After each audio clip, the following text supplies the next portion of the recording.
All right, and turning back to our top story now, House lawmakers are expected to pass a $1.9 trillion COVID relief bill this morning, and many people want to know where the money's going and how exactly it's going to stimulate the economy. So joining us live now is Pankratz, economic professor and chair of the Department of Anthropology and Economics over at Fresno City College. And Aaron, thank you so much for joining us bright and early.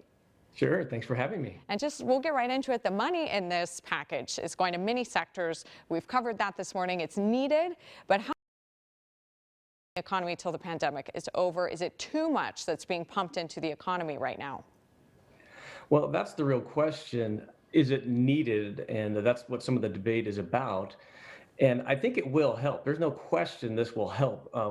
Most of the money is going to people, if you still have a full-time job, that is extra money, money you didn't count on to pay your bills. And so this is money you can go out and spend, go out to eat when that's safe to do that again in your mind. Spend it, get businesses getting money again that are hanging on by a thread right now. That's going to help. This additional money is money you can spend. The question, though, is what are the costs of this huge bill? What are the consequences? And for me, that's really what's happening to our national debt. And I know people have been hearing for decades now about the debt. What does it really matter? Is it really something to be scared about? And I think we're finally reaching the point where it's getting large enough to really be concerned. And you bring up a great point with the debt. We've chatted about that before when we've had you on Eyewitness News at noon.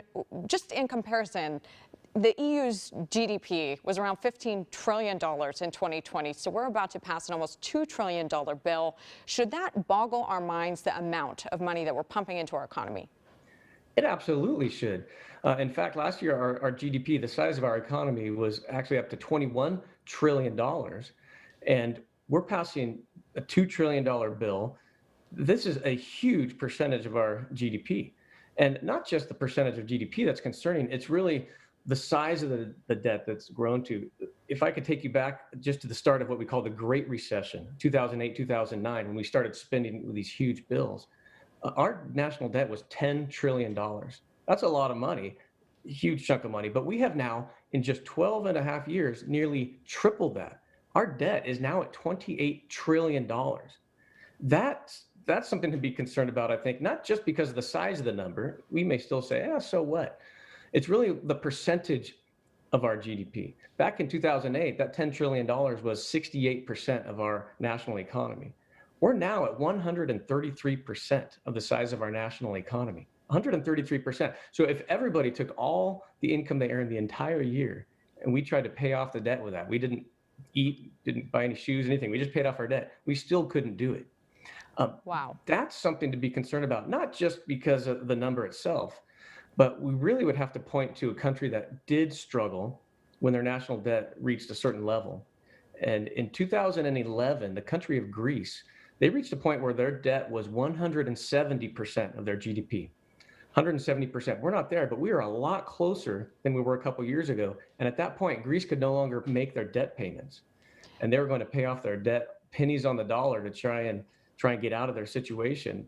And it didn't work for them, really. I mean, it led to riots, and we saw the public uprise and fight back there. Exactly. Aaron, we were out of time. I do want to ask one last quick question. We're putting the money at least into education programs as well. State colleges getting money. Does that at least contribute to the health of society? And we know people do need money. Oh, no doubt. This will help in the short run. The schools are struggling with people not being able to even afford school right now. And so this will help get more people into schools in the short run. And I really hope it does get the economy rolling to a point where we can start to pay down that debt. But there's no doubt this will help for sure. All right, Pankratz, thank you so much for joining us. We could elaborate on so many of those topics, but we're just out of time. We'll have you on again. Aaron, thank you so much. Thanks, Megan. All right, 6:43 now is still ahead on Eyewitness News.